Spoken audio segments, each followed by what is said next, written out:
اللہ کے نام سے اس پروگرام کا آغاز کرتا ہوں جو بڑا مہربان اور رحم کرنے والا ہے۔ ساری تعریف اس پروردگار کے لیے ہے جو عالمین کا پالنے والا ہے۔ درود و سلام ہو حضرت محمد مصطفیٰ صلی اللہ علیہ وآلہ وسلم اور ان کی آل پر۔ عزیز ناظرین السلام علیکم، میں ہوں ساجد رضوی، آپ تمام ناظرین کا استقبال کرتا ہوں پروگرام ایک موقع آپ اور آپ کے سوال سیزن 8 میں۔ جی ہاں ناظرین، یہ چینل ون کا واحد ایسا پروگرام ہے جہاں پر اینکر سوال نہیں کرتے ہیں چینل ون کے، بلکہ وہ لوگ سوال کرتے ہیں جو لوگ اپنے سوالات پروگرام ایک موقع کے لیے بھیجتے ہیں اور سوال کرنا چاہتے ہیں۔ تو آپ سوچ رہے ہوں گے کہ آج کے پروگرام میں کون ہے، تو جی ہاں، آئیے بڑے ہی عزت اور احترام کے ساتھ اس شو پر استقبال کرتے ہیں ان کا اور ملاقات کرتے ہیں۔ جموں کشمیر کے رہنے والے ہیں جناب میر اطرت حیدری صاحب، تو آئیے سب سے پہلے ان سے ملاقات کرتے ہیں۔ السلام علیکم۔ وعلیکم السلام ورحمۃ اللہ وبرکاتہ۔ سب سے پہلے تو آپ یہ بتائیے کہ آپ کا سفر کیسا رہا؟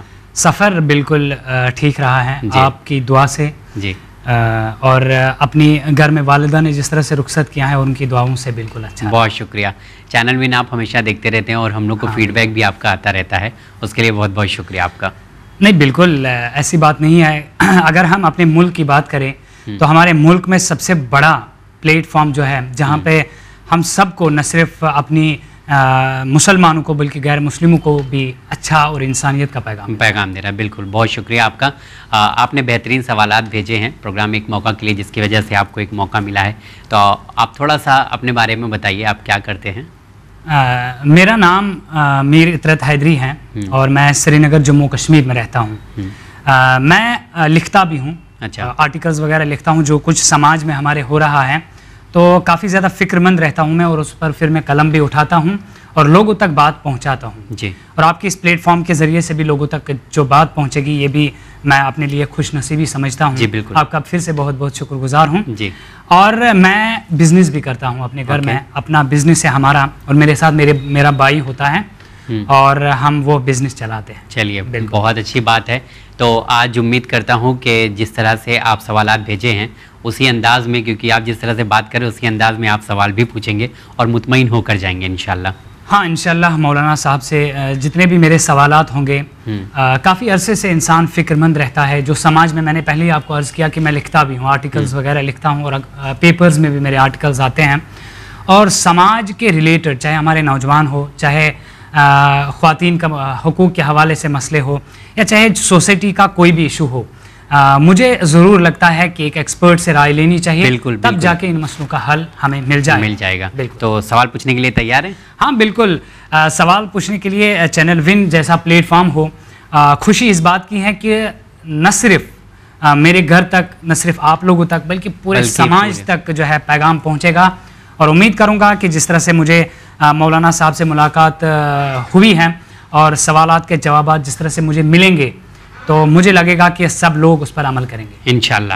تو جی ہاں ناظرین، جموں کشمیر کے رہنے والے ہیں جناب میر اطرت حیدری صاحب، اپنے بہترین سوال کے ساتھ اس پروگرام میں حاضر ہیں۔ تو آئیے آپ تمام ناظرین کی ملاقات کرواتے ہیں حجت الاسلام والمسلمین علی جناب مولانا سید محمد قیصر صاحب قبلہ سے۔ السلام علیکم مولانا صاحب۔ وعلیکم السلام ورحمۃ اللہ وبرکاتہ۔ کیسے ہیں آپ مولانا صاحب؟ اللہ کا کرم ہے، شکر ہے خداوند عالم کا۔ مولانا صاحب، پروگرام ایک موقع کے بارے میں آپ کو زیادہ بتانے کی ضرورت نہیں ہے کیونکہ آپ اکثر آتے بھی رہتے ہیں، اس سے پہلے بھی آ چکے ہیں، لیکن آج جو ہمارے ساتھ پروگرام میں جڑے ہیں یہ جناب میر اطرت حیدری صاحب ماشاءاللہ جموں کشمیر سے تشریف لائے ہیں اور بڑی امید کے ساتھ اور بہت بہترین سوالات انہوں نے بھیجے ہیں آپ کے لیے۔ تو آپ کی اجازت ہے پروگرام شروع کریں؟ اللہ کی عنایت سے میں انشاءاللہ کوشش کروں گا مطمئن بخش جواب دینے کی، اور اس کے ذریعے سے ناظرین اکرام کو بھی انشاءاللہ استفادہ کا موقع ملے گا، جس طریقے سے اس کے پہلے کے تمام پروگرام میں الحمدللہ تمام نوجوانوں کو اس سے استفادہ کا موقع ملا ہے، اس سے بھی انشاءاللہ امید ہے اللہ کی ذات سے وہی ہوگا انشاءاللہ۔ تو جی ہاں ناظرین، برائے کرم آپ لوگ اس پروگرام کو دیکھیے اور یہ بھی دیکھنا ہوگا کہ اتنی دور سے تشریف لائے ہیں جناب میر اطرت حیدری صاحب، وہ کس طرح کے سوالات لے کر آئیں۔ یہ سوال صرف نہیں ہے بلکہ اس میں پیغامات بہت سارے ہیں اور سوسائٹی کی جو پرابلمس ہیں وہ ساری موجود ہیں، اس کا سلوشن، اس کا حل یہ چاہتے ہیں۔ میں آپ تمام ناظرین سے ملاقات کروں گا سوال و جواب کے بعد، دیکھتے رہیے ایک موقع۔ مولانا صاحب السلام علیکم ورحمۃ اللہ وبرکاتہ۔ وعلیکم السلام ورحمۃ اللہ وبرکاتہ۔ مولانا صاحب، پروگرام میں آنے کے لیے آپ کا بہت بہت شکر گزار ہوں کہ آپ نے ناچیز کو اتنی عزت بخشی، یہاں پہ آپ آئیں۔ میں خود بھی اللہ کا شکر ادا کرتا ہوں اور آپ کی توفیقات کے لیے دعا کرتا ہوں کہ آپ جیسے